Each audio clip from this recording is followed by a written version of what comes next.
అందరి జీవితాలలో చాలామంది కుటుంబాలలో మనం చూసినట్లయితే నెమ్మది లేని పరిస్థితులు ఉంటా ఉన్నాయి. కుటుంబంలోనైనా ఒక వ్యక్తి జీవితంలోనైనా సంఘములోనైనా అది దాంపత్య జీవితంలోనైనా నెమ్మది అనేది లేకుండా లేని పరిస్థితులు చాలా ఉన్నాయి. కొన్ని కుటుంబాల్లోకి మనం వెళ్ళినట్లయితే సంతోషము, సమాధానము, ఐక్యత ఇవన్నీ కూడా కరువవుతూ ఉన్నాయి.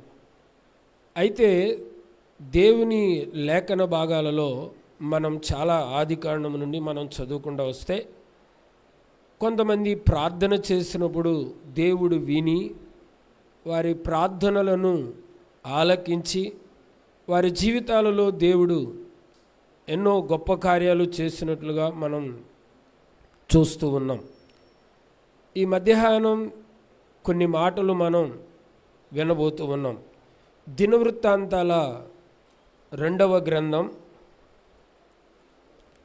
దినవృత్తాంతాల 2వ గ్రంథం 14వ అధ్యాయము 1 నుండి 7వ వచనం వరకు దయచేసి అందరూ చదువుకోనండి. జనులు అతనిని దావీదు పట్టణమందు పాతిపెట్టిరి. అతనికి బదులుగా అతని కుమారుడైన ఆసా రాజాయెను. ఇతని దినములలో దేశము 10 సంవత్సరములు నెమ్మది పొందెను. ఆసా తన దేవుడైన యెహోవా దృష్టికి అనుకూలముగాను యథార్థముగాను నడిచిన వాడై అన్య దేవతల బలిపీఠములను పడగొట్టి ఉన్నత స్థలములను పాడు చేసి ప్రతిమలను పగులగొట్టి దేవతా స్తంభములను కొట్టివేయించి వారి పితరుల దేవుడైన యెహోవాను ఆశ్రయించుటకును ధర్మశాస్త్రమును బట్టియు విధిని బట్టియు క్రియలు జరిగించుటకును యూదా వారికి ఆజ్ఞాపించి ఉన్నత స్థలములను సూర్య దేవతా స్తంభములను యూదావారి పట్టణములన్నిటిలో నుండి తీసివేసెను. అతని ఏలుబడి యందు రాజ్యము నెమ్మదిగా ఉండెను. ఆ సంవత్సరములలో అతనికి యుద్ధములు లేకపోవట చేత దేశంలో నెమ్మది కలిగి ఉండెను. యెహోవా అతనికి విశ్రాంతి దయచేసి ఉండగా అతడు యూదా దేశమున ప్రాకారములు గల పట్టణములను కట్టించెను. అతడు యూదా వారికి ఇలాగు ప్రకటన చేసెను: మన దేవుడైన యెహోవాను మనము ఆశ్రయించితిమి. ఆశ్రయించినందున ఆయన మన చుట్టూను నెమ్మది కలుగు చేసి ఉన్నాడు. దేశమందు మనము నిరభ్యంతరముగా తిరగవచ్చును. మనము ఈ పట్టణములను కట్టించి చాలండి. ఈ 7వ వచనం వరకు ఎందుకు చదవాల్సి వచ్చిందంటే, పై వచనాలలో మనం గమనిస్తే మొదటి వచనంలోనే నెమ్మది అని వ్రాయబడి ఉంది. నెమ్మది. ఇతని దినములలో దేశము 10 సంవత్సరములు నెమ్మది పొందెను. అంటే అంతకుముందు అతని జీవితంలో కానీ ఆ దేశంలో కానీ యుద్ధాలు ఉన్నాయి. అయితే తను చేసిన పని ఏమిటంటే చాలా విలువైన మాట, ఆశ తన దేవుడైన యెహోవా దృష్టికి అనుకూలంగా. చూడండి, మనం ఎప్పుడైతే మన వ్యక్తిగత జీవితంలో అది కుటుంబంలోనైనా సంఘములోనైనా ఒకవేళ దాంపత్య జీవితంలోనైనా దేశంలోనైనా నెమ్మది ఎప్పుడు ఒక వ్యక్తి జీవితంలో ఒక కుటుంబంలో కలుగుతుంది అంటే, చాలా సవిస్తారంగా గ్రంథస్థం చేయబడిన మాట, అతడు దేవునికి అనుకూలముగా, తన దేవుడైన యెహోవా దృష్టికి అనుకూలముగాను. ఇక్కడ ఒక మొదటి వచనం నుండి 7వ వచనం వరకు ఒక 5 అనుభవాలు ఉన్నాయండి.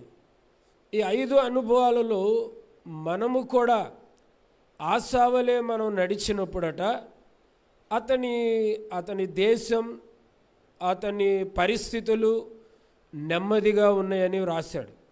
అంటే మన జీవితంలో కూడా నెమ్మది ఉండాలి అంటే మొదటిగా మనం దేవునికి అనుకూలంగా మారాలి.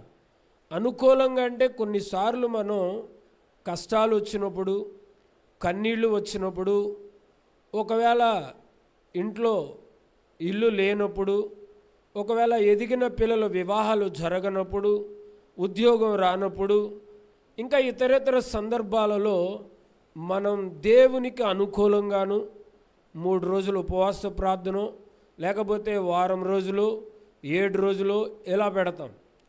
కానీ మలాకీ గ్రంథకర్త ఒక మాట మాట్లాడుతూ ఉన్నారు. మలాకీ అధ్యాయం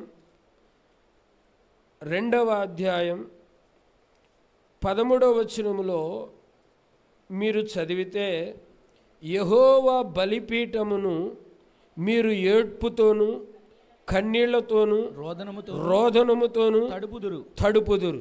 ఎప్పుడు తడుపుతామంటే కష్టం వచ్చినప్పుడు, కన్నీళ్లు వచ్చినప్పుడు, అంటే మన వ్యక్తిగత జీవితంలో బహుగా శ్రమలు ఎదురైనప్పుడు, ఇంకా మనం ఎవరికి చెప్పినా మనకు న్యాయం జరగదు, ఎవరికి చెప్పినా మన జీవితంలో నెమ్మది దొరకదు, అది అనుకున్నప్పుడు మనం ఏం చేస్తామంటే బలిపీఠం దగ్గరికి చేరుకుంటాం.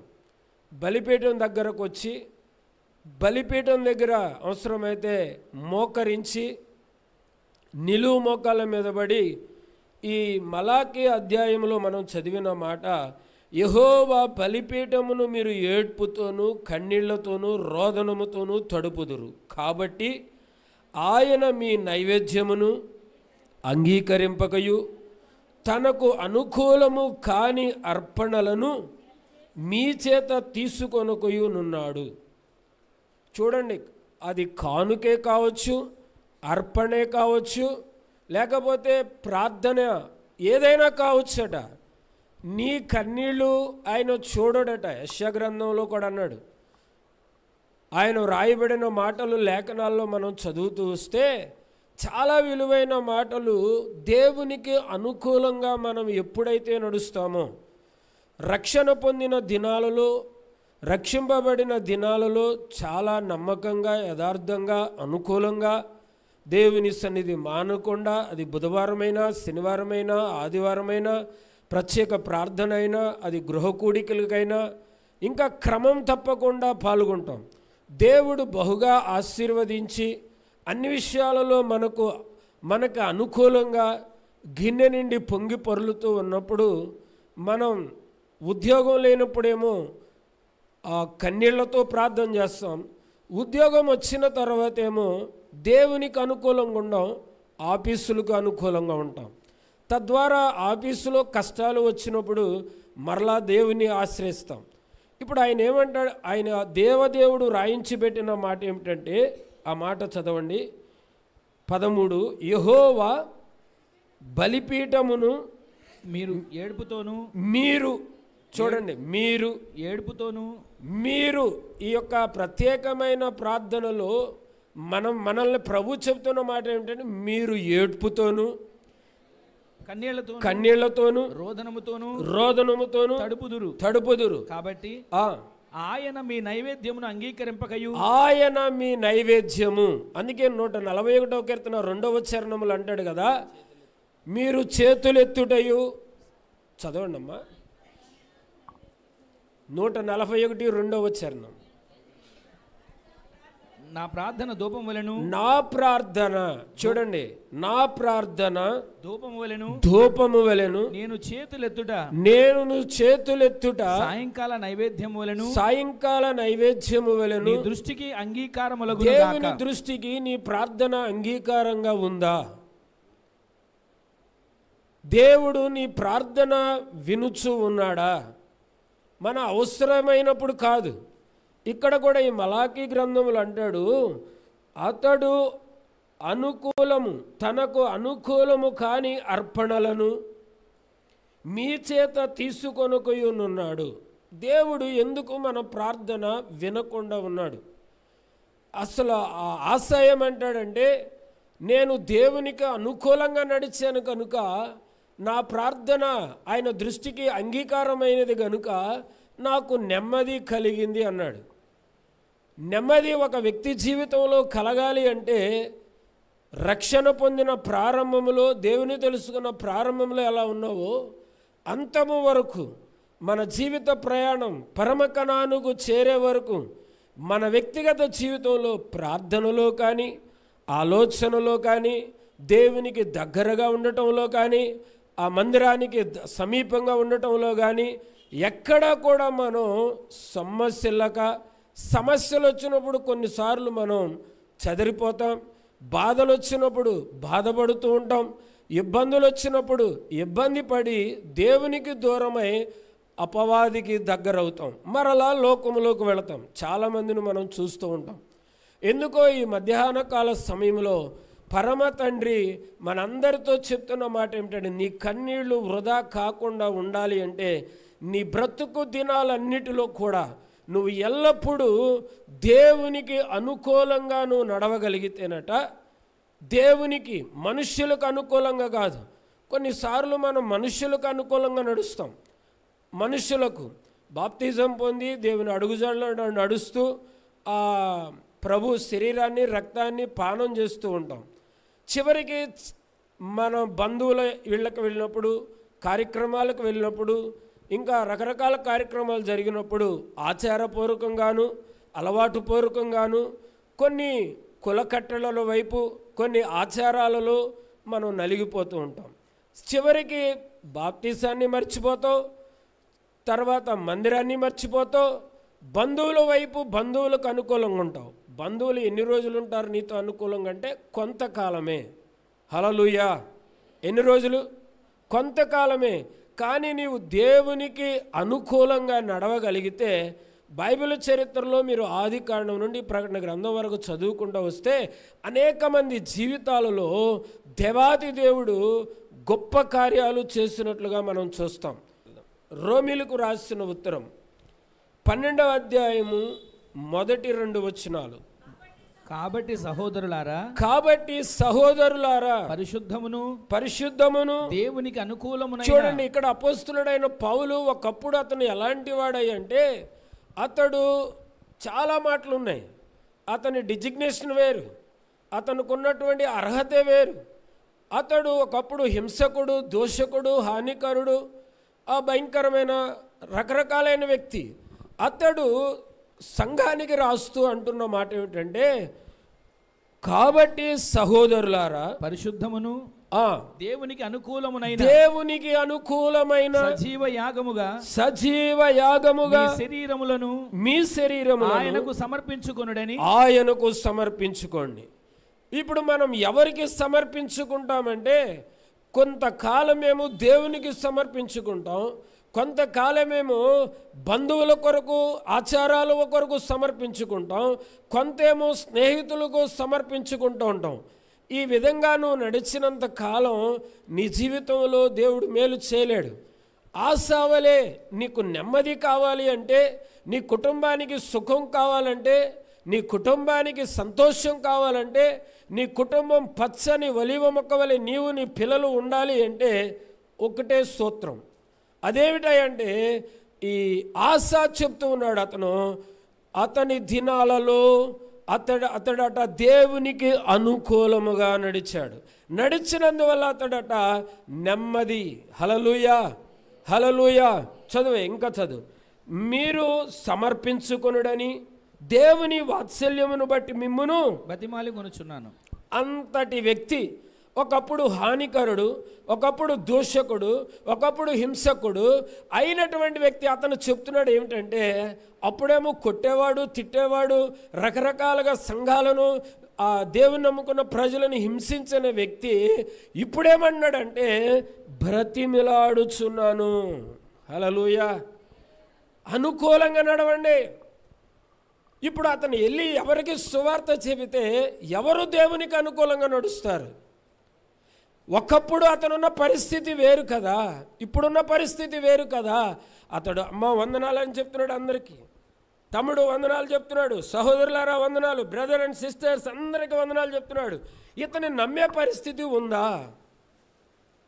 నమ్మే పరిస్థితి ఉందా? ఒకప్పుడు అతను చూసిన వాళ్ళు ఇప్పుడు అతను చూసి భయపడి పారిపోయిన వాళ్ళు ఇప్పుడు అందరి దగ్గరికి వెళ్ళి అంటున్నాడు, పరిశుద్ధమును దేవునికి అనుకూలమైన సజీవ యాగముగా మీ శరీరములను ఆయనకు సమర్పించుకొనుడి. గలతీ పత్రిక 5వ అధ్యాయం 22లో అంటాడు కదా, శరీర క్రియలను మీరు దూరపరచండి. ఎవరు ఈ రాసిన వ్యక్తి? ఎవరు? పౌలు గారే. ఎందుకు రాశాడు? తన జీవితంలో ఉన్నటువంటి క్రియలు ఏమన్నా కానీ చెప్పి రాసుకొచ్చాడు. ప్రియ దేవుని ప్రజలారా, ఆ చదువు నాన్న 12వ అధ్యాయం 2 కూడా చదువు. బతిమలాడుకొనుచున్నాను, ఇట్టి సేవ మీకు యుక్తమైనది, ఇట్టిది మీకు యుక్తమైనది. మీరు ఈ లోక మర్యాదను చూడండి చూడండి, మీరు ప్రతి చోట మీరు మీరు మీరు ఈ మధ్యాహ్నం అడుగుపెట్టిన మీ అందరితో కూడా ప్రభు యొక్క వాక్యము ఏమంటుందంటే, మీరు ఈ లోక మర్యాదను అనుసరింపక ఉత్తమమును అనుకూలమును సంపూర్ణమునైన దేవుని చిత్తమేదో పరీక్షించి తెలుసుకొనున్నట్లు మనస్సును మారి నూతన మగుట వలన మీ మనస్సు మారి నూతన మగుట వలన రూపాంతరము పొందుడి. రూపాంతరం అవ్వాలట. ప్రతి క్రైస్తవుడు ఏమవ్వాలి అంటే రూపాంతరపు అనుభవంలోకి రావాలి. ప్రతి క్రైస్తవుడు దేవుని నమ్ముకున్నానని చెప్పటం కాదు, కానీ దేవుని నమ్ముకున్నావు ఎంతకాలం సీనియర్వా జూనియర్ అనేది కాదు, నీ మనస్సు మారాలి ముందు. హల్లెలూయా. చాలామంది అనుకుంటారు ఇదేదో ఒక మతం అని, ఇదేదో ఒక అనేకులను మతంలోకి దింపుతున్నారని. మతంలో కాదు, నీ మనస్సు మారితే నువ్వు రూపాంతరపు అనుభవానికి వస్తే, పౌలు ఒకప్పుడు హానికరుడు, దూషకుడు, హింసకుడు, రకరకాలైనటువంటి వ్యక్తి. అతని ద్వారా దేవాది దేవుడు రాయించి పెట్టిన విలువైన సమాచారం ఏంటంటే, దండం పెడుతున్నాడు, బతిమలాడుతున్నాడు, దేవునికి అనుకూలంగా ఉండమంటున్నాడు. అనుకూలంగా మీరు ఉండండి, మనస్సును మార్చుకోనండి. మీరు అప్పుడు నూతన మనస్సు మారి నూతన మగుట వలన రూపాంతరం పొందుతారు. హల్లెలూయా. ఒకప్పుడు రక్షణ పొందక ముందు ఎలా ఉన్నామో, రక్షింపబడిన తర్వాత కూడా మనం అలాగే ఉంటే ఉపయోగం లేదు. రక్షణ పొందకముందు ఉన్న అనుభవాలు, అనుకూలాలు, ఆచారాలు, సంప్రదాయాలు, వాటి ప్రకారమే నడిచిన గతించిన కాలమే చాలు అంటాడు. అన్యజనుల ఇష్టము నెరవేర్చింది గతించిన కాలమే చాలు. ఇక మీదట నువ్వు నడవలసింది ఏమిటంటే, దేవునికి అనుకూలంగా నువ్వు ఎప్పుడైతే నడుస్తావో నీ జీవితంలో నెమ్మది వస్తుందండి. ఈ నెమ్మది కావాలని చాలామంది ప్రయత్నాలు చేస్తారు. సిద్ధాంతాలు తీసుకొస్తారు, కాలం కలిసి రావట్లేదంటారు, కుటుంబంలో నెమ్మది లేదంటారు. ఏ ఇంటికి వెళ్ళినా చూడండి, గమనించండి, ఒకే ఒక మాట చెప్తారు. ఏమిటంటే, అయ్యా నెమ్మది లేదు.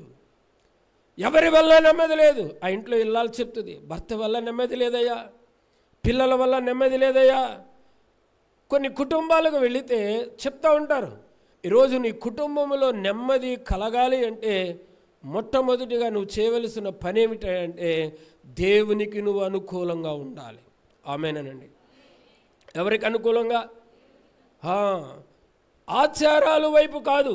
అక్కడ 2వ వచనములో మీరు ఈ లోక మర్యాదను అనుసరింపక, కొన్ని పాయింట్లుగా పెట్టాడు అక్కడ. మీరు ఈ లోక మర్యాదను అనుసరింపక ఉత్తమమును అనుకూలమును చూడండి, 3 మాటలు చెప్పాడు. ఒకటి ఉత్తమమైన మార్గం, రెండవది అనుకూలము, మూడవది సంపూర్ణత.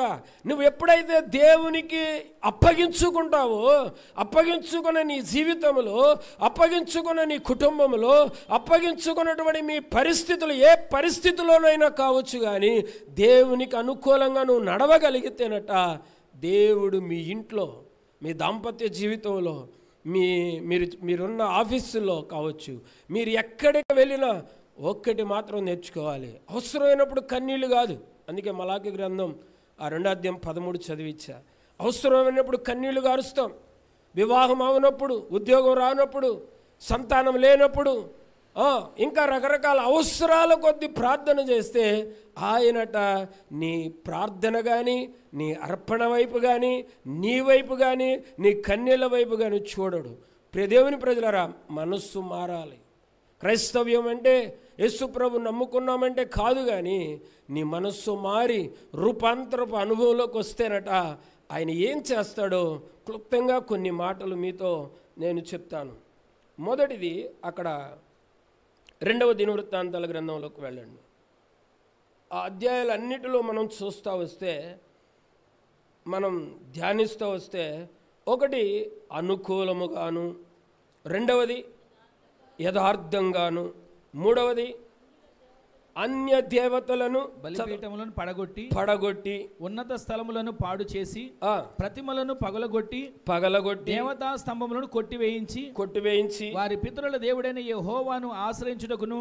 నాలుగవది, ఒకటి అనుకూలంగా నడిచాడు, రెండవది యథార్థంగా నడిచాడు, మూడవదిగా అన్య దేవతలన్నిటినీ బలిపీఠములన్నిటిని పడగొట్టి. ఏమిటయ్యా ఈ దేవతలు? మార్క్సు వార్తలోకి మీరు వెళ్ళండి, 7వ అధ్యాయం. అంటే దేవతలు అంటే ఏదో విగ్రహాలు లేకపోతే విగ్రహారాధన మీరు అనుకోకండి.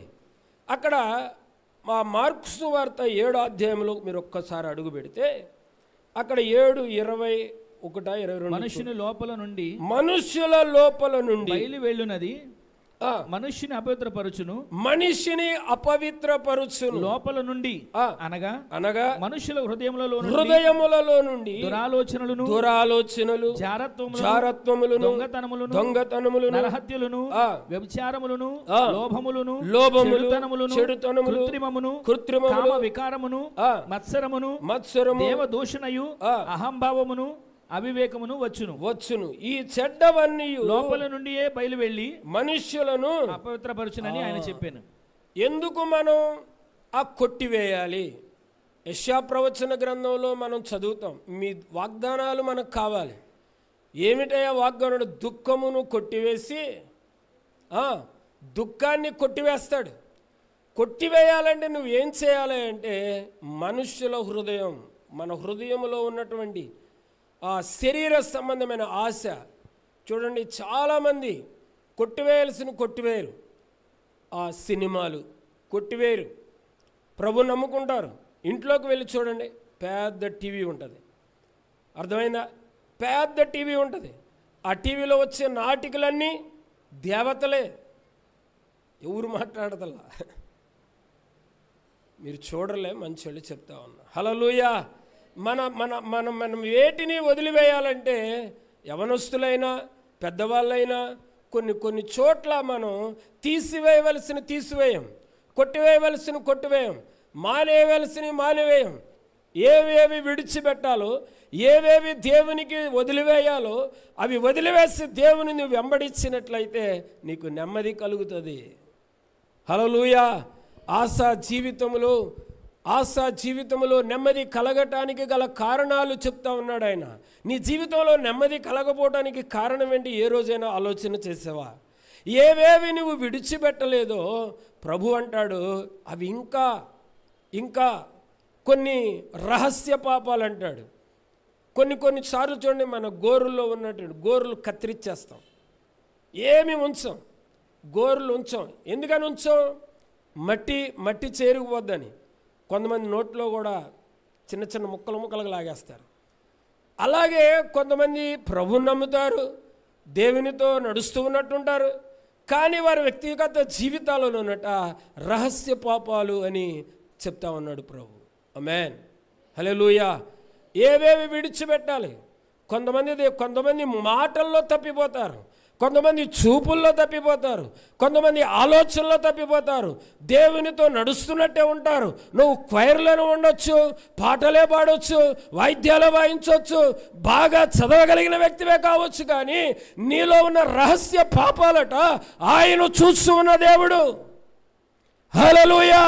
ఇప్పుడైనా మీరు అని ప్రభు మనందరితో మాట్లాడుతున్న మాట ఏమిటంటే, ఇప్పుడైనా మనలో ఉన్న ఏవైనా రహస్య పాపాలు ఉంటేనట నెమ్మది లేకపోవడానికి కారణం ఆ ఆశ కొట్టివేశాడు. ఏవేవి కొట్టివేశాడో, ఏవేవి తీసివేశాడో వాటన్నిటికీ కూడా మనం మార్క్స్ వార్త 7వ అధ్యాయం 21, 22, 23 వచనాలు మనం చదువుకోవాలి. గలతీ పత్రికలో కూడా శరీర కార్యాలు ఏమన్నా కానీ అక్కడ చెప్తాడు. అయితే మనం ఆత్మ ఫలాలు కలిగి ఉన్నప్పుడు మన కుటుంబాలలో నెమ్మది ఉంటుంది. హల్లెలూయా, హల్లెలూయా. దేవుడు అన్య దేవతలను కొట్టివేసి, 4వది 5వది ఉన్నత స్థలములను పాడు చేసి, ఒకటి అనుకూలంగా నడిచాడు, రెండవది యథార్థంగా నడిచాడు. మూడవది అన్య దేవతలన్నిటినీ బలిపీఠములన్నిటిని పగలగొట్టి తీసివేశాడు. ఉన్నత స్థలములను పాడు చేసి ప్రతిమలను పగలగొట్టి దేవతా స్తంభములను కొట్టివేయించి వారి పితరుల దేవుడని యెహోవాను ఆశ్రయించు. ఇక్కడ చూడండి, దేవుడిని ఆశ్రయించాడటండి. హల్లెలూయా, గట్టిగా చప్పట్లు కొడదాం, గట్టిగా హల్లెలూయా. అతడు చేసిన నాలుగవ పని ఏమిటంటే దేవుని ఆశ్రయించాడు. దేవుని మనం ఎప్పుడైతే ఆశ్రయించుతామో, దేవుని ఆశ్రయించిన వారికి ఆయన ఎన్నడూ ఏ మేలు చేయక మానడంతే. హల్లెలూయా. సపోజ్ ఫర్ ఎగ్జాంపుల్ నేనే నా వ్యక్తిగత జీవితంలో నాకేదో బలహీనత వచ్చి నేను ప్రభువుని నమ్ముకోలే. దేవుని దగ్గరికి దేవుడు నన్ను ఏ రీతిగా నడిపించాడో, నడిపించిన నాట నుండి అయ్యగారు అమ్మగారు కూడా నన్ను చాలా ప్రేమించి వాళ్ళు చెప్పే మాటలు విని, అయ్యగారు చెప్పిన ఆదివారం ప్రసంగం మరలా ఇంటికి వెళ్ళి నేను మరొక బుక్లో రాసుకుని ఆ చెప్పిన ఆ మెసేజ్ పేపర్ని కంపెనీకి ఎత్తుకెళ్ళేవాడిని. నైట్ 10 గంటలకు ఎక్కితే తెల్లారు 6ంటికి దిగేవాళ్ళం. ఆ నైట్ డ్యూటీ నేను పైన షిఫ్ట్ చేసేవాడిని, డిస్టిలేషన్. ఆ కింద ఉన్న వాళ్ళందరికీ నేను సువార్త ప్రకటించేవాడిని. రాత్రిపూట పాట పాడుతుంటే నాకు చూసేవాళ్ళు పైకి పీపాల మీద, ఆ రేకుల మీద దరువేసేవాడిని. పైనుంచి ఈ పేపర్ అంతా వాళ్ళకి చదివి వినిపిస్తూ ఉండేవాడిని. అయ్యగారు చెప్పేవాళ్ళు ఒక్కొక్కసారి, మీరున్న స్థలాలలో దేవుడు మీరు దేవునికి ఆశ్రయించగలిగితే దేవుడు మిమ్మల్ని గొప్ప చేస్తాడని. హల్లెలూయా. ఆ దేవాది దేవుడు ఆ కంపెనీలో ఉండి అయ్యగారు ఏ విధంగా చేతులు చాపేవాడు, ఒక పేపర్ చేత్తో పట్టుకునేవాడు, ఒక చెయ్యం ఇటు చాపేవాడిని. ఆయన ఎలా మాట్లాడేవాడు, ఆ గంట ప్రసంగం అలాగే చేసి చదివేవాడిని రాత్రంతా. ఒకరోజు దేవుడు చూశాడు, ఆయనను ఆశ్రయించాను, నమ్ముకోవటం, బాప్తిజం పొందడం, అమ్మాయిని కలవటం, అనేక చోట్లకు వాళ్ళు ఆరాధనకు పంపించేవాళ్ళు సేవకులతో పాటు. నమ్మకంగా వెళ్ళేవాడిని, యథార్థంగా వెళ్ళేవాడిని. నాతో పాటు వాళ్ళతో పాటు వెళుతూ ఉండేవాడిని. 2007 సెమినార్ చేశా. ఆ తదుపరి కూడా 2015 మాకు అభిషేకం ఇప్పించారు అయ్యగారు. ఆ తర్వాత ఒకటే మాట అన్నారు, దేవుడు నీకు ఎక్కడ చూపించారో ఇక్కడి నుంచి వెళతాను, కంపెనీలో చేస్తా, ఆటో తోలుతా, ఇవన్నీ కాదు. దేవుణ్ణి అయ్యా అక్కడ తక్కువ మంది ఉన్నారు, చాలా 12 మంది 10 మంది ఉన్నారు అని చెప్పాను నేను. అయినా సరే వెళ్ళు, దేవుణ్ణి ఆశ్రయించి వెళ్ళు, దేవుడు చూసుకుంటాడన్నారు. ప్రార్థన చేసి పంపించారంతే. 2015 నుంచి ఇప్పటి వరకు ఎవరి వైపు చేయి చాపకుండా దేవుడు ఒక ఉన్నతమైన రీతిలో హల్లెలూయా చెప్పగలను. కారణం ఏమిటంటే ఎన్నో కష్టాలు పడ్డా, సేవలో కష్టాలు ఉంటాయి, చాలా ఇబ్బందులు పడ్డా. అయ్యి చెప్పారు, ప్రార్థన చేసి పంపించారనే ఒక నమ్మకం మీదే కానీ బంధువుల వైపు కానీ స్నేహితుల వైపు కానీ నాకు ఇది లేదు అని కానీ నేను ఎన్నడూ కూడా ఎవరికి చేయి చాపల. ఒక్కొక్క రోజు మేము వెళ్ళిన 2015 వెళ్ళిన తర్వాత ఒక్కొక్క వారంలో మాకు 80 రూపాయలు వచ్చాయి కానుక. అందరూ వృద్ధాప్యంలో ఉన్న వాళ్ళే, 12 మంది ఉండేవాళ్ళు. వాళ్ళలో బియ్యం కూడా, గుప్పిడి బియ్యం కూడా తేలైనటువంటి వాళ్ళు ఉండేవాళ్ళు. వాళ్ళు వాళ్ళ కోడలను వాళ్ళ మనవరాలను తీసుకుని ఆ రేషన్ బియ్యం మీద జల్లించి తెచ్చి మాకు ఇచ్చేవాళ్ళు. కారణం ఏంటంటే అంత ఓపికగా చాలా దినాలు ఆ చిన్న ఇంటిలో దైవజనులు కూడా అక్కడ అడుగుపెట్టారు. కారణం ఏంటంటే దేవుణ్ణి ఆశ్రయించాం, ఆయన మనకి ఏ మేలు చేయక మానడని ఒక నిరీక్షణ కలిగి అడుగులు వేశాం. ఈ రోజుకి కూడా ప్రభు తన కృపను బట్టి ఆ ఇంట్లో 4 గోళ్ళు భయంకరమైన మురికితో ఉన్న ఇల్లును మేము అద్దెకి తీసుకున్నాం. దాన్ని బాగు చేసి ఆ స్థలాన్నంతా కూడా కొన్ని సంవత్సరాలు ఆరాధన జరిపాం. తర్వాత దైవజనులు అక్కడ అడుగుపెట్టి ప్రార్థన చేశారు. ఒక 44 సెంట్లు అద్దె స్థలంలోకి దేవుడు మమ్మల్ని తీసుకెళ్ళాడు. ఊహించలేని కార్యం. కారణం ఏంటంటే ఎవరిని ఆశ్రయించలేదండి, ఎవరిని ఆశ్రయించలేదు, ఎవరో ఏదో మాకు చేయాలనుకోలేదు. పెద్దలు అక్కడ అడుగుపెట్టారు, ప్రార్థన చేసేవాళ్ళు, అక్కడ అడుగుపెట్టి ప్రార్థన చేస్తాం. అక్కడ కొన్ని సంవత్సరాలు ఉన్నాం.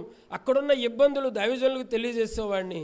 ఏం కాదు, దేవుడు ఉన్నాడు, దేవుడు తోడే ఉంటాడు, మీరు ధైర్యంగా ఉండండి, ప్రార్థన చేద్దామంటే మేమున్న స్థలంలో రేపు మీకు ఖాళీ చేయాలి, రేపు మీకు డేట్ అయిపోయింది, ఈరోజుతోనే మీకు లాస్ట్, రేపుతో ఖాళీ చేయాలన్న పరిస్థితిలో కూడా దేవుడు మాకు తోడై ఉన్నాడండి. ఇంచుమించుగా అక్కడ ఏమీ లేని పరిస్థితుల్లో కాలినడక మీద ప్రతి బజారు తిరిగేవాడిని. ఏమీ లేదు నాకు అప్పుడు, సైకిల్ కూడా లేదు. అలా తిరుగుతూ ఉంటే దేవుడు అక్కడ ఒక ఉన్నతమైన రీతిలో పరిచయం అభివృద్ధి పరిచాడు, ఆశీర్వదించాడు. ఆ దేవుని ఆశ్రయించినప్పుడు 11 సెంట్లు స్థలం దేవుడు ఇచ్చాడు. హల్లెలూయా. దాంట్లో మీరు అందరూ కూడా వచ్చారు చాలామంది. ఓ చక్కని మందిరాన్ని కట్టడానికి దేవుడు కృప చూపాడు. నేను ఎందుకు ఈ మాట చెప్తున్నానంటే, మనం నెమ్మది లేనప్పుడు, అన్నీ ఉన్నప్పుడు మనం వెళ్ళి సేవ చేయటం వేరు. అన్నీ ఉండంగా, జనాలు అప్పగించి అక్కడ మందిరం కట్టి సేవ చేయమంటే వేరు. అక్కడ ఏమీ లేని పరిస్థితుల్లో సేవకుల దగ్గర ఉండి, ఆ దైవజనులతో ఉండి ప్రార్థన చేయించుకొని చెప్పే మాటలు విని ఆలకించి అంగీకరించి వాటి ప్రకారం నడవటం ప్రారంభించాను. నా జీవితంలో నెమ్మది లేని పరిస్థితులలో, నా కుటుంబంలో నెమ్మది లేని పరిస్థితులలో దేవుడు నాకు నెమ్మదినిచ్చాడండి. హల్లెలూయా, హల్లెలూయా. పిల్లలను కూడా చదివించలేవన్నారు. మంచిగా చదువుకున్నారు మా తల్లిదండ్రులు కానీ బంధువులు కానీ, పిల్లలను కూడా నువ్వు చదివించుకోలేవు, సేవ అని వెళ్తా ఉన్నావు అని అంటే, మా బంధువులందరిలో లేని రీతిగా నా పిల్లలను చదివించడానికి దేవుడు కృప చూపాడు. హల్లెలూయా. బంధువుల్ని ఆశ్రయించలేదు, స్నేహితుల్ని ఆశ్రయించలేదు, ఇంకా పోయినట్లయితే ఎవ్వరి వైపు చెయ్యి చాపలేదు. దైవజనులు నేర్పిన మాట, ఆయన చూపిన బాట, అమ్మగాని అయ్యి కానీ అదే బాటలో ప్రయాణం చేశాను. నమ్మకమైన పరిచర్య చేయాలని, ఒక యథార్థమైన జీవితం కలిగి అనుకూలంగా నడవాలనుకున్నానండి. నడుస్తూ ఉన్నప్పుడు నేను ఏది అడిగేవాడిని కాదు. నాకు ఇది ఇవ్వయా అది ఇవ్వయా అని అడగల. నాకేది అవసరమో ఏమీ లేని ఎడారిలో, ఇప్పుడు నేను వెళ్ళి అక్కడ ఎడారిలో పని చేసి ప్రారంభిస్తూ ఉంటే, ఆ చెట్లన్నీ కొట్టేస్తూ ఉంటే, అవన్నీ జేసీబీలతో పొక్కులతో తీస్తూ ఉంటే వాళ్ళందరూ వచ్చి ఒక వింతగా చూసేవాళ్ళు. ఇది పనికిరాని భూమి, పాస్టర్ గారికి ఇదే దొరికింది అన్నట్టుగా. దాంట్లో ఇంచుమించుగా 5 లక్షల రూపాయలు మట్టి పోసారు. అర్ధగజం గోడ వేసి 3 పక్కల గోడ కట్టి దాంట్లో ఒక మందిరం నిలబెట్టి ఆ ఓపెనింగ్ చేస్తే ఊరి వారందరూ వచ్చారు. పోయిన సెప్టెంబర్ అక్టోబర్ నెలలో వరద ఉధృతి వచ్చిందండి. విజయవాడ నుంచి చుట్టుపక్కల సముద్రం పాయ వరకు మొత్తం మునిగిపోయాయి. మునిగిందే కానీ మునగంద లేదు. కట్టబడిన మందిరం మునగల. హల్లెలూయా, హల్లెలూయా. ఇది ఎలా కట్టారు, ఏ విధంగా కట్టారు అని అందరూ, అదొక పర్యాటక కేంద్రంగా మందిరం కాడికి రాను వాళ్ళందరూ అవన్నీ చూడ.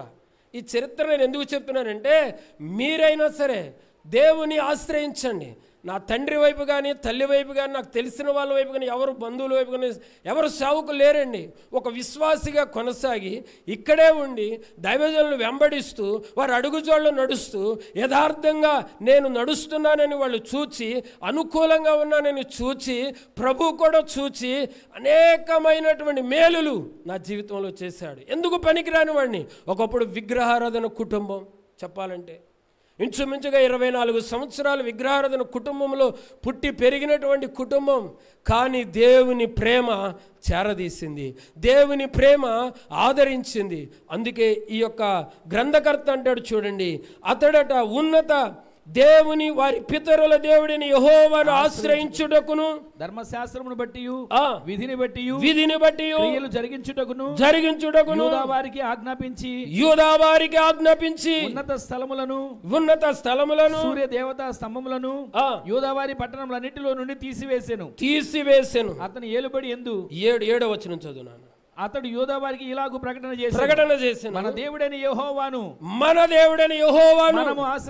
మనము ఆశ్రయించినందున చుట్టూను నెమ్మది కలుగు చేసి ఉన్నాడు. చాలండి, గట్టిగా చప్పట్లు కొడదాం. హల్లెలూయా. ఆయనను ఎప్పుడైతే నువ్వు ఆశ్రయిస్తావో, ఆయనను ఎప్పుడైతే నమ్ముకుంటావో, నువ్వు ఎప్పుడైతే దేవుని వైపు తిరిగి అనుకూలంగాను యథార్థంగాను నడవటం నువ్వు ప్రారంభిస్తావో, నీ జీవితంలో నెమ్మది ఉంటుంది. రెండవది చదువునాను. ఆశ్రయించితిమి, ఆయన చుట్టూ నెమ్మది కలుగు చేశాడు. దేశమందు మనము నిరభ్యంతరముగా తిరగవచ్చును. నిరభ్యంతరంగా నువ్వు తిరగొచ్చు. నిరభ్యంతరంగా ఎప్పుడు నువ్వు నిరభ్యంతరంగా తిరుగుతావంటే ఒకటి అనుకూలంగా నడవాలి. చెప్పాలి గట్టిగా అందరూ. ఎలా నడవాలి? రెండవది యథార్థమైన జీవితం నువ్వు కలిగి ఉన్నప్పుడు ఎవరి వైపు నువ్వు చేయి చాపక్కర్లా. నీకేం కావాలో ఆయన ఇస్తాడంతే. ఏం కావాలో ఇస్తాడంతే. 1 కిలో బియ్యం కూడా ఎవరిని అడగలేము. 80 రూపాయలు కానుకొచ్చినప్పుడు కూడా మాకు ఇది చాలట్లేదని మేము ఎవరిని అడగలా. యథార్థంగా ప్రార్థన చేసేవాళ్ళం. యథార్థంగా యథార్థంగా యథార్థంగా. మూడవదిగా గమనిస్తే అన్య దేవతలను, అంటే మన హృదయంలో మనకిష్టమైనవి ఏవేవైతే మనకిష్టమైనవో, పాత జీవితంలో ఏవేవి ఇష్టమైనాయో, క్రొత్త జీవితం ప్రారంభించిన తర్వాత పాత జీవితంలో ఉన్నవన్నీ కూడా వదిలిపెట్టాలట. వదిలేయాలి. అలా వదిలివేసినట్లయితే 4వదిగా ఆయన అంటాడు కదా, వాళ్ళు దేవుని ఆశ్రయించారు. 5వది వాక్యానుసారమైన జీవితం. అదే ధర్మశాస్త్రం అన్నాడు అక్కడ చూడండి. ధర్మశాస్త్ర ప్రకారం, ధర్మశాస్త్రమును బట్టి, ధర్మశాస్త్రం అది వాక్యానుసారమైన జీవితం. వాక్యం వినటం వేరు. ఆహా వాక్యం బాగుంది, విన్నాము, వెళ్ళిపోతాం. కాదు ప్రియ దేవుని ప్రజలారా, ఎవరైతే వాక్యం వింటారో, ఎవరైతే వాక్యాన్ని విని వాక్యానుసారంగా నడుస్తారో, ఆ వాక్యం విని వదిలిపెట్టడం కాదు, కానీ వాక్యానుసారంగా నువ్వు నడిచినప్పుడు నీ వ్యక్తిగత జీవితంలో ఊహకు మించిన కార్యం నా దేవుడు చేస్తాడు. హల్లెలూయా. చెప్పాలి గట్టి హల్లెలూయా. ఒక 4 మాటలు. నీకు నెమ్మది కలగాలి. త్వరగా చెప్పేస్తా. త్వరగా నెమ్మది కలగాలంటే మనం ఏం చేయాలి? కీర్తన గ్రంథం 105. కీర్తన గ్రంథం 105లోకి రండి. 105 3వ వచనం. 105 3వ వచనం. పరిశుద్ధ నామమును బట్టి, ఆయన పరిశుద్ధ నామమును బట్టి అతిశయించండి. యెహోవాను వెదుకువారు హృదయమందు సంతోషించుదురుగాక. ఇక్కడ చూడండి, ఆయన పరిశుద్ధ నామమును బట్టి అతిశయించాలి. మనము దేనిని బట్టి అతిశయించాలయ్యా అంటాడంటే, ఒక వ్యక్తి జీవితంలో నెమ్మది కలగాలి అంటే ఆయన పరిశుద్ధ నామమును బట్టి మనం అతిశయించాలట. కింద అంటాడు కదా, యెహోవాను ఎవరైతే వెదుగుతారో, ఆసా వెదికాడు దేవుణ్ణి, అతని జీవితంలో నెమ్మది వచ్చిందండి, అతని జీవితంలో సంతోషం వచ్చింది, అతని జీవితంలో కష్టాలు తొలగిపోయినాయి, అతని జీవితమే కాదు దేశమంతా కూడా నెమ్మదిగా ఉంది. హృదయం, చాలామంది కుటుంబాల్లో చూడండి, హృదయం చాలా చాలా దిగులుగా, వేదనగా, బాధగా, కలవరంగా, కన్నీళ్ళగా, వాళ్ళ జీవితం కలవరాల మధ్య కొనసాగుతూ ఉంటుంది. ఎందుకో ప్రభు అంటాడు, ఒక్క మాట మీరు వినండి. ఈరోజు మనం సంతోషంగాను నెమ్మదిగా ఉండాలంటే కీర్తనకారుడు రాసిన కీర్తన 71:21 వచనాన్ని. 71:21. నా గొప్పతనమును వృద్ధి చేయము, నా తట్టు మరలి నాకు నెమ్మది కలుగు చేయము. చూడండి, ఈ కీర్తనాకారుడు అంటాడు, ఒక విలువైన మాట పలుకుతున్నాడండి. నా గొప్పతనం వృద్ధి చేయము, నా తట్టు మరలి నాకు నెమ్మది కలుగు చేయము. ఎవరైతే వచ్చిన మీ అందరితో ప్రభు చెప్తున్న మాట ఏంటి తెలుసా? నీకు నెమ్మది కావాలంటే ఎవరి తట్టు తిరగాలట? చెప్పాలి అందరూ. దేవుని తట్టు తిరిగితేనట. ఆయన అడుగుతున్నాడు ఈ కీర్తనకారుడు, నా తట్టు తిరిగి, నా తట్టు మరల నాకు నెమ్మది కలుగు చేయము. హల్లెలూయా, హల్లెలూయా. దేవుణ్ణి అడగగలమా? ఎవరెవరు బైబిల్ చరిత్రలో చాలామందిని మనం చూస్తాం. ఒక స్త్రీకి మనకు తెలుసు, ఆమెకున్న 12 సంవత్సరాలు భయంకరమైన వ్యాధి. ఆ వ్యాధిలో తను ఎన్నో రకాలుగా తిప్పలు పడింది, తనకు నెమ్మది లేదు. నిజంగా మనం గమనిస్తే ఆమె ఎంత బాధపడి ఉంటుంది అంటే, నెమ్మది లేని పరిస్థితులు. ఆమె ఏమనుకుందంటే, ఆ దేవాలయంలోకి వెళితే అందరూ వెళుతున్నారు, నా జీవితంలో నెమ్మది కలుగుద్దని అందరూ ఉండగానే వెళ్ళి ఆయన వస్త్రపు చెంగును ముట్టిందట. ఆమె రక్తధార కట్టెను, నెమ్మది. అప్పటి వరకు ఏమి లేదు, తన జీవితంలో నెమ్మది లేదు, తన జీవితంలో సుఖం లేదు, తన జీవితంలో ఆనందం లేదు, తన జీవితంలో క్షేమం లేదు. ఎక్కడికి వెళ్ళిన ఎన్నో రకాలుగా తిప్పలు పడింది, కానీ అట తనకు నెమ్మది లేని రాత్రులు ఉన్నాయట, నెమ్మది లేని పగలు ఉన్నాయట. కానీ ప్రియ దేవుని ప్రజలారా, అక్కడ యేసు ప్రభు ఉన్నాడని అక్కడికి వెళితే ఆయన చెంగును ముట్టిన బాగుపడుదునని వస్త్రపు చెంగు ముట్టిందట అండి. ముట్టగానే ఆమె రక్తధార కట్టబడటమే కాదు, ఆయన వెనుదిరుగు చూశారట, ఎవరు నాలో ప్రభావం వెళ్ళిపోయిందని. ఎంత గొప్ప సుచరిత్ర గల దేవుడు అంటే, నువ్వు ఆశ దేవుని ఏ రీతిగా ఆశ్రయించాడో. మనుషులను ఆశ్రయించకండి. ఇల్లు లేదా, దేవుణ్ణి ఆశ్రయించండి, ఇస్తాడంతే.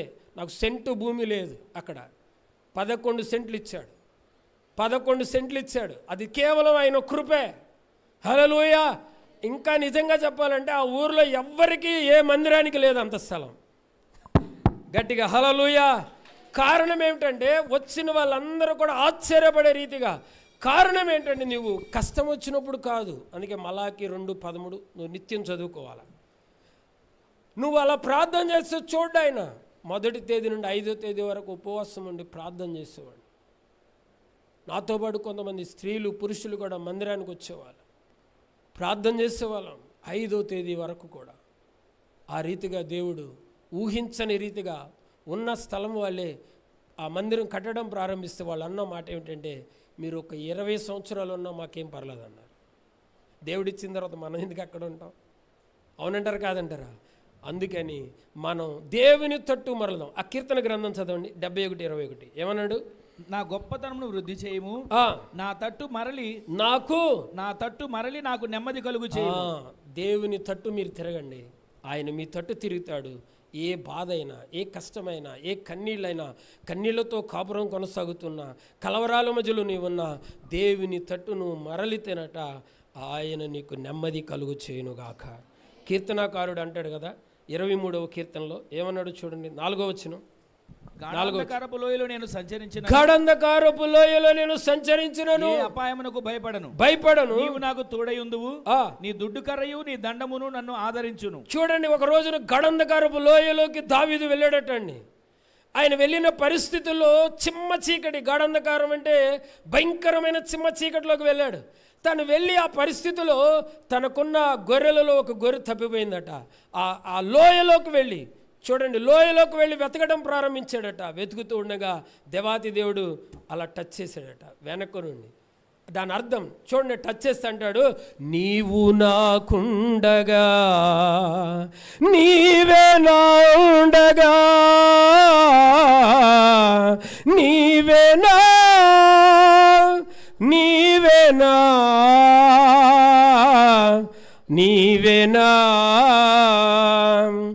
ఆత్మదాహము తీర్చిన వెంబడించిన బండవు. అయ్యా, నీవు నాకుండగా నాకేమీ బాధ లేదయ్యా. కారణం ఏంటి? నేను వెతుకుతూ ఉన్నాను, నీవు నాకుండగా నాకేమిటి భయం? ఆ లోయలోకి వెళ్ళాను, గడంధకారమైన నాకు భయం లేదంటాడు. కాబట్టి మనం ఆయన తట్టు తిరిగితే మనకు మన కుటుంబానికి కూడా నెమ్మది కలుగుతుంది. ఆమేనేనండి. హల్లెలూయా, హల్లెలూయా. రెండవది యెషయా గ్రంథం 28:11 వచనం. యెషయా గ్రంథం 28. నిజమే, అలసిన వారికి నెమ్మది కలుగు చేయుడి, అలసిన వానికి నెమ్మది కలుగు చేయుడి, ఇదే నెమ్మది, ఇదే విశ్రాంతి అని చెప్పినవాడు నత్తివారి పెదవుల చేతను అన్య భాషతోను. చాలండి, నిజమే, అలసిన వానికి నెమ్మది కలుగు చేయువాడు. రెండవది, ఎవరికి నెమ్మది కలుగు చేస్తాడు ఆయన? అలసిపోయి వచ్చావేమో, సొమ్మసిల్లిపోయి ఈరోజు ఈ మందిరంలో కూర్చున్నావేమో. కొంతమంది చూడండి, వివాహమై కొన్ని సంవత్సరాలు అవ్వచ్చు, వివాహమై కొన్ని సంవత్సరాలు అవ్వచ్చు, కానీ ఆ పరిస్థితిలో అలసిపోయేవేమో. వైద్యులకు అసాధ్యమైన రోగముతో బాధతో ఒకవేళ నువ్వు అలసిపోయేవేమో తెలియదు, కానీ ఈరోజు నీకు నెమ్మది కలగబోతా ఉంది. ఆమెనేనండి. అలసిన వారు కొన్ని రకరకాల సమస్యలతో భర్త నుండి ఆ కాపురం చేయలేక చాలామంది అలసిపోయి సమస్యలు ఉంటారు. ఆ పరిస్థితిలో నీవు ఉన్నా సరే కుటుంబము కట్టబడబోతా ఉంది. ఆమేన్, హల్లెలూయా. కుటుంబం కట్టబడునుగాక. మీ దాంపత్య జీవితాల్లో అలసిన పరిస్థితుల్లో, అలసిపోయి ప్రయాణంలో సమస్యలైన అనుభవాల్లో నీవు ఉన్నా సరే ఏం భయపడకండి. దేవుడు ఈరోజు వాగ్దానం చేస్తున్నాడు, అలసిన వానికి నెమ్మది కలుగునుగాక. ఇదే నెమ్మది, ఇదే విశ్రాంతి. ఈ మార్గంలో నువ్వు వెళ్ళు, ఈ మార్గంలో నువ్వు వెళ్ళు, ఈ వేలో నువ్వు వెళ్ళగలిగితే నీ జీవితంలో ఎక్కడ కూడా నువ్వు భయపడక్కర్లా, ఎక్కడ కూడా నువ్వు దిగులు చెందక్కర్లా. కారణం ఏమిటంటే నువ్వు అనుకూలంగా నడుస్తావు, యథార్థంగా ఉంటావు. మూడవదిగా నీలో ఉన్న శరీర సంబంధమైన క్రియలన్నీ కొట్టివేస్తావు. నాలుగవదిగా దేవునిని ఆశ్రయిస్తావు. ఐదవది ధర్మశాస్త్ర ప్రకారం నడుస్తావు. గనుక నిశ్చయముగానే మాట నువ్వు వాడు. నిశ్చయముగా అబ్రహామును ఆశీర్వదించవయ్యా, సంతానం లేదా? అబ్రహాము శారాని జ్ఞాపకం చేసుకున్నవయ్యా, నిశ్చయముగా నీవు నన్ను ఆశీర్వదించు. యాకోబు ఎబ్బేకు రేవులోకి వెళ్ళాడు. యాకోబు ఎబ్బేకు రేవులోకి వెళ్ళి అక్కడ నిలిచి నువ్వు నన్ను ఆశీర్వదిస్తేనే అంటాడు. ఆశీర్వాదం ఉంది ఆల్రెడీ. అతని దగ్గర అన్ని రకాల మందలు ఉన్నాయి, మేకలు ఉన్నాయి, విస్తారమైన సంపద ఉంది. ఏమిటి అతని జీవితంలో లేనిది అంటే ఆశీర్వాదం ఏమిటి? ఏం కోరుకున్నాడంటే తన అన్న నుండి సమాధానం. హల్లెలూయా. సమాధానం కొరకు నువ్వు ప్రార్థన చే, ఆశీర్వాదం కొరకు ప్రార్థన చే. దేవుని ఎదుట మోకరిలి. అలసిపోయావేమో, సమస్యలు బట్టి అలసిపోవచ్చు, పరిస్థితులు బట్టి అలసిపోవచ్చు. నువ్వేం భయపడక్కర్లా. అలసిన వానికి, ఆ మాట చదవండి, అలసిన వానికి నెమ్మది కలుగు చేయటానికి ఈ మధ్యాహ్నం మిమ్మల్ని ఇక్కడికి తీసుకొచ్చాడు ఆయన. గట్టిగా ఆమేన్ అందాం. హల్లెలూయా, హల్లెలూయా, హల్లెలూయా. కీర్తన గ్రంథం 25:13 కూడా చూడండి. అతని ప్రాణము నెమ్మదిగా ఉండును, అతని ప్రాణము నెమ్మదిగా ఉండును, అతని సంతానము భూమిని స్వతంత్రించుకొనును. అతని ప్రాణము. ఈరోజు ఎవరైతే ఈ మాటలు విని యథార్థంగా అనుకూలంగా దేవునితో ఒక తీర్మానం చేసుకుని వెళ్ళబోతున్నారో, అలసిపోయిన నీకు విశ్రాంతి, నెమ్మది, శాంతి కలగటమే కాక అతని ప్రాణం. చాలామంది చెప్తారు అన్నీ బాగానున్నాయ్యా, ప్రాణములో విసుగుబడుతుంది, ప్రాణం చనిపోవాలని ఉంది, అయ్యా ఇక బతకాలనే ఆశ లేదు. ఆ పరిస్థితిలో నువ్వు వచ్చినా సరే అలసిపోయి ఉండొచ్చు, సొమ్మసిల్లిపోయి ఉండొచ్చు, కృంగిపోయి ఉండొచ్చు. కృంగిన వేళలో లేవనెత్తడానికి యేసు ప్రభు ఈ మధ్యాహ్నం మీ ప్రక్కన నిలబడి ఉన్నాడు. హల్లెలూయా. ఆయన పేరే నజరేయుడైన యేసు. ఆమేన్. హల్లెలూయా. అతని సంతానము భూమిని స్వతంత్రించుకొనును. హల్లెలూయా. నీ సంతానం, నువ్వు అలసిపోయావు, నిన్ను దేవుడు దీవించడం, ఆశీర్వదించడమే కాకుండానట నీ సంతానానికి కూడా ఇట్టి వాగ్దానం దేవుడు ఇవ్వబోతా ఉన్నాడు. ఆమేనేనండి. మొదటి చెప్పండి, ఆయన తట్టు మనం తిరిగితే నెమ్మది కలుగుతుంది. కీర్తనాకారుడు ఆయన తట్టు తిరిగినప్పుడు తన జీవితంలో నెమ్మది కలిగింది. రెండవది అలసిన వానికి నెమ్మది, అతని జీవితంలో నెమ్మది, విశ్రాంతి కలుగునుగాక. హల్లెలూయా, హల్లెలూయా. మూడవది చెప్పి నేను ముగిస్తా. తెస్సలోనికే సంఘానికి మొదటి తెస్సలోనికలకు రాసిన ఉత్తరం, ఈ మాట చెప్పి నేను ముగిస్తా. 5వ అధ్యాయం 3వ వచనం చూడండి. లోకులు నెమ్మదిగా ఉందని భయమేమీ లేదని చెప్పుకొనుచుండగా గర్భిణీ స్త్రీకి ప్రసవ వేదన వచ్చినట్లు వారికి ఆకస్మికముగా నాశనము తటస్థించును గనుక వారెంత మాత్రమును తప్పించుకొనలేరు. చూడండి, లోకమట ఎలా ఉందనుకుంటుందట, లోకులు నెమ్మదిగా ఉన్నది, భయమేమీ లేదని చెప్పుకొనుచుండగా.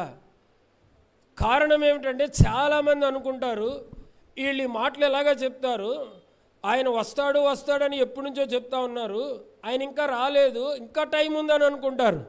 కానట ఒక గర్భిణీ స్త్రీకి ఆమె తన కాన్పు ఏ రీతిగా జరుగుతుందో మీకు తెలియదు, ఏ సమయమో తెలియదు, ఏ టైమో తెలియదు. కానీ ప్రియ దేవుని ప్రజలరా, ఆ విధంగా ఆయన రాకడ రాబోతా ఉంది. హల్లెలూయా. నీకు నెమ్మది కలగాలంటే కుటుంబ పరంగా నెమ్మదిస్తాడు, ఆరోగ్యపరంగా నెమ్మదిస్తాడు, పిల్లల పరంగా నెమ్మదిస్తాడు, ఉద్యోగాల విషయంలో అన్నీ ఇస్తాడు. కానీ ఇవన్నీ భూ సంబంధమైన దీవెనలు. కానీ అట పరసంబంధమైన దీవెన నువ్వు పొందుకోవాలంటే పాపాన్ని ఒప్పుకొని పశ్చాత్తాపడి యేసుక్రీస్తు రక్తం ద్వారా కడగబడి నమ్మి బాప్తిజం పొంది దేవుని అడుగుజాడలో నువ్వు నడవటం ప్రారంభిస్తేనట, ఇదిగో ఒక్క రోజున మనం అందరూ ఇక్కడ ఎవ్వరు కూడా శాశ్వతం కాదు, ఒక శాశ్వతమైనది అది మనకుంది, దాచబడింది, అది నూతన యెరూషలేము. హల్లెలూయా. ఎవరైతే పాపాన్ని ఒప్పుకుని పశ్చాత్తాపడి యేసుక్రీస్తు రక్తం ద్వారా కడగబడతారో, కడగబడిన వారు అడుగుజాడలో నడుస్తున్న వారు యేసుతో కూడా ఉంటారట. ఆమేన్. హల్లెలూయా. ఒక రోజున యేసుప్రభు యెరూషలేము పురవీధుల్లో తిరిగారు. ఇద్దరు దొంగలను కూడా ఆయనతో పాటు సిలువ వేటకు తీసుకువెళితే బైబిల్లో లూకాసు సువార్తమానంలో ఒక మాట ఉంటుంది. ఏమనంటే వాళ్ళిద్దరూనట నేరము చేశారు అని రాయబడుతుంది అక్కడ. కానీ యేసు ప్రభు ఏ నేరము లేదు, కానీ నేరము చేసిన వాళ్ళతో కూడా సిలువ వేయడానికి తీసుకువెళ్ళారండి. వాళ్ళలో ఒక దొంగేమో నిన్ను నువ్వు రక్షించుకొని మాకు కూడా విడుదల చేయమంటాడు. కానీ మరొక అతను ఏమంటాడు, అరే నాయనా, మనకిది తగును, మనకిది న్యాయమే, మనకిది యుక్తమే, మనం చేసిన దానికి మనం అనుభవించక తప్పదు, కాదు నువ్వు అలా ఆగు అని, యేసు మీరు వచ్చినప్పుడు నన్ను కూడా. చాలామంది అంటారు, అసలు ఆ దొంగ బాప్తిజం పొందాడా? చాలామంది అనుకునేదండి, దొంగ బాప్తిజం పొందాడా? అతనికి యేసు ప్రభు అతనితో కూడా ఆ ప్రదేశంలో ఉండక అవకాశం ఇచ్చాడు కదా, చాలామంది అనుకుంటారు. కానీ మత్తయి సువార్త 28వ అధ్యాయంలో చెప్తున్నాడు యేసు ప్రభు ఏం చెప్తాడు తెలుసా? తండ్రి యొక్క సర్వలోకానికి వెళ్ళండి, సర్వ సృష్టికి సువార్త ప్రకటించండి, తండ్రి యొక్క కుమారుని యొక్క పరిశుద్ధాత్మ నామములో మీరు అందరికీ. అందుకని లోకం చాలా నెమ్మదిగా ఉందనుకుంటారు. ఇప్పటికే అక్కడక్కడ ప్రభు రాకడ గుర్తులు కనపడుతున్నాయండి. భూకంపాలు వస్తూ ఉన్నాయి, యుద్ధాలు జరుగుతూ ఉన్నాయి, రక్తం ఏరులై పారుతూ ఉంది, ఎక్కడా నెమ్మది లేదు. ఒక దేశానికి మరొక దేశానికి, మరొక రాష్ట్రానికి మరొక రాష్ట్రానికి, ఒక కుటుంబానికి మరొక కుటుంబానికి, అన్నదమ్ముల్లో కానీ అక్క చెల్లెల్లో కానీ భయంకరమైనటువంటి విపత్తుకర పరిస్థితులు వస్తూ ఉన్నాయి. ఈ పరిస్థితుల్లోనైనా రక్షణను వాయిదా వేయకు. ప్రియ దేవుని ప్రజలారా, ఆయన నేడో రేపో రాబోతుండగా యేసు వైపు తిరుగుదాం. ప్రభు ఈ మాటలు మనందరి జీవితాల్లో నెరవేర్చునుగాక. నెరవేర్చాలంటే నీ కుటుంబము, నీ జీవితము, నీ వ్యక్తిగత ప్రయాణం నెమ్మదిగా ఉండాలంటే ఆశావలే మనం మొదటిగా ఏం చేయాలి? అనుకూలంగా నడవాలి. రెండవది, మూడవది పడగొట్టాలి. నాలుగవది దేవునిని ఆశ్రయించాలి. ఐదవది ధర్మశాస్త్రం, అంటే వాక్యానుసారమైన జీవితం మనం కలిగి ఉండాలి. ఇలా కలిగి ఉంటే నీ జీవితంలో సంతోషం ఉంటుంది, నెమ్మది ఉంటుంది. ఆయన వైపు తిరిగి నువ్వు అప్పుడు అడిగితేనట, అయ్యా నువ్వు నా తట్టు తిరగవా, నాకు నెమ్మది కలుగు చేయవా, నాకు విశ్రాంతి కలుగు చేయవా అని ఆయనను దావీదు వలె నువ్వు అడగగలిగితే ఒకటి నెమ్మది నీకు ఇస్తాడు, నీ తట్టు తిరుగుతాడు. రెండవది, అలసిపోయి ఉన్నావేమో, అలసిన వానికి నెమ్మదినిస్తాడు. నీకే కాదు నీ సంతతి వారి మీద కూడా ఆయన దృష్టి నిలుపుతాడు. మూడవది, లోకులు నెమ్మదిగా ఉందని వాళ్ళకలాగా ఇంకా టైం ఉంది బాప్తిజాన్ని వాయిదా వేయకుండా నెమ్మది కావాలని యేసు వైపు తిరిగి రక్షణ పొంది రక్షణ మార్గంలో నడవగలిగితే నిత్య నరకా నుండి తప్పించబడతావు. యేసుతో కూడా ప్రయాణంలో ఆ మోక్షంలో నీవు ఉంటావు. తలలు వంచుదాం, తలలు వంచండి, ఆయన వైపు తిరగండి. ఆయన వైపు తిరిగి ఒక చిన్న ప్రార్థన చేసుకోండి. ప్రభువా, గతించిన కాలం చాలయ్యా, గతించిన కాలం చాలయ్యా. నా వ్యక్తిగత జీవితంలో ఆశ నీ వైపు తిరిగి నిన్ను ఆశ్రయించినప్పుడు ఆశకు ఒక నెమ్మదినిచ్చావయ్యా. యథార్థంగా నడిచినప్పుడు యథార్థవంతులకు ఏ మేలు చేయక మాననని చెప్పావు కదయ్యా. మోకరించండి, దయచేసి మోకరించండి, ఎవరు కూర్చోవద్దు. ఈ వాక్యం విన్న తర్వాత నీ జీవితంలో ఇప్పుడే ఒక అద్భుతం జరగబోతుంది. ఈ మధ్యాహ్నం నీ కుటుంబంలో జరగబోతుంది. ఒకవేళ నీ సమస్య ఏదైనా, అప్పుల సమస్య అయినా, అనారోగ్య సమస్య అయినా, సంతానమే లేక ఈ మధ్యాహ్నం ఇక్కడ కూర్చుండి ఉన్నా, అలసిపోయానయ్యా, తిప్పలు పడ్డానయ్యా, అనేక చోట్ల తిరిగానయ్యా, అడుగు. గృహమే లేదా, ఇల్లే లేదా, వ్యాపారములో కాలం కలిసి రాని పరిస్థితులు ఉన్నాయా, సేవా విధానం దీవెనకరంగా మార్చబడాలా, ప్రభు వైపు చేతులెత్తండి. అందరూ చేతులెత్తండి. ప్రభుని మనసారా ప్రార్థన చేయండి. ఈరోజు ఆశావలే నువ్వు ప్రార్థన చేయి, ఆశావలే దేవునికి మొరపెట్టు, ఆశావలే అన్ని విషయాలలో నువ్వు దేవునికి నమ్మకమైన వ్యక్తిగా ఉండగలిగినట్లయితే నీ చరిత్ర మారబోతున్న రోజు నీ పరిస్థితులు మారబోతున్నాయి. హల్లెలూయా, హల్లెలూయా, హల్లెలూయా. ఒక తీర్మానం కలిగి ప్రార్థన చేసుకోండి. మీ కొరకు ఒక ప్రార్థన చేయబడుతుంది. పరిశుద్ధుడు, ప్రేమస్వరూపి, జీవాధిపతి, అత్యంత కృప కలిగిన వాడా, అపారమైన నీ ప్రేమకు ధన్యవాదాలయ్యా. ఎంతైనా నువ్వు నమ్మదగిన దేవుడు ప్రభా. మేము ఈరోజు ఇక్కడ నిలబడి ఉన్నానంటే అది నీ కృపే కదా ప్రభా. తండ్రి, మీరిచ్చిన భాగ్యం, మీరిచ్చిన గొప్ప కృపనైనా కుడి వచ్చిన ప్రజలు ఓ తీర్మానం చేసుకుంటున్నారయ్యా. కుడి వచ్చిన ప్రజలు నాయన కుటుంబాలు తీర్మానం చేసుకుంటున్నారయ్యా. ఎవరెవరి జీవితాలలో అననుకూల పరిస్థితులు ఉన్నాయో ఇప్పుడే మీరు అనుకూలంగా మార్చండి అయ్యా, అనుకూలంగా మార్చండి నాయన. యథార్థంగా నడుస్తామని ఒక తీర్మానం చేసుకుంటా ఉన్నారు. యథార్థవంతులకు ఏ మేలు చేయక మాననని 84వ కీర్తనలో మీరు చెప్పారు కదా. వాగ్దానం నెరవేర్చండి అయ్యా. వారి జీవితాలలో ప్రభా లోక సంబంధమైన ఆచారాలు కాక, లోక మర్యాదను కాక, ఉత్తమమును, అనుకూలమును, పరిశుద్ధమును అయా అయినటువంటి నీ నామ మార్గములో నడుస్తారని ఒక తీర్మానం చేసుకుంటున్నారు. వారు రూపాంతర అనుభవంలోకి వస్తున్నారయ్యా. తండ్రి, నిన్ను ఆశ్రయించారయ్యా. నిన్ను ఆశ్రయించిన వారికి ఏ మేలు చేయక మానను అని మీరు చెప్పి ఉన్నారు. ధర్మశాస్త్రం వాక్యానుసారంగా నడుస్తామని తీర్మానం చేసుకుంటున్నారు. ఈ మాటలు విన్న మీ బిడ్డల జీవితాలలో మేలు చేసి మహిమ పొందమని మీ చేతులకు అప్పగిస్తూ ప్రభువా నన్ను నిలబెట్టి మీరు మాట్లాడించిన ప్రతి మాట కొరకు స్తోత్రాలయ్యా. ఈ మాటలు విన్న ప్రతి వారి జీవితాలలో నీరు కట్టి ఫలింపచేయండి. మహిమయు ఘనతయు ప్రభావాలు మీరు మాత్రమే పొందుకోమని మీ చేతులకు అప్పగిస్తూ కృప చూపి కార్యం చేయండి. యేసు అతి పరిశుద్ధ నామమున అడిగి పొంది ఉన్నాము తండ్రి. ఆమేన్.